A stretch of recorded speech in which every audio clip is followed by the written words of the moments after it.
ఏలూరు జిల్లా T Narsapuram MPDO కార్యాలయంలో 2019-2022 మధ్య కాలంలో భారీగా అవినీతి అక్రమాలు జరిగాయి.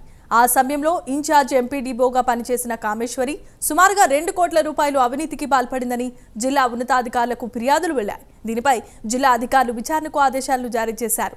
డిఎల్డీఓ వెంకటరత్నం విచారణ జరిపి జిల్లా పరిషత్ సీఈఓకు నివేదికను అందజేశారు. ఇప్పటివరకు కామేశ్వరిపై ఎటువంటి చర్యలు తీసుకోలేదు. దీనిపై ఆ శాఖ ఉద్యోగులే గుసగుసలాడుకుంటున్న పరిస్థితి నెలకొంది. గతంలో టి నర్సాపురం మండలం ఎంపీడీఓగా పనిచేసిన టి కామేశ్వరి గారు administrative officer MPDOs T Narsapuram వారిపై 2 కోట్ల నిధులు దుర్వినియోగం జరిగిందనే అభియోగంపై మరి మన ఉమ్మడి జిల్లా సిఇఓ గారు మరియు డిప్యూటీ సిఇఓ గారు విచారణ చేపట్టి దీనికి సంబంధించిన డాక్యుమెంట్లు రికార్డులు పరిశీలన చేసి విచారణ రిపోర్టుని తయారు చేస్తున్నారు.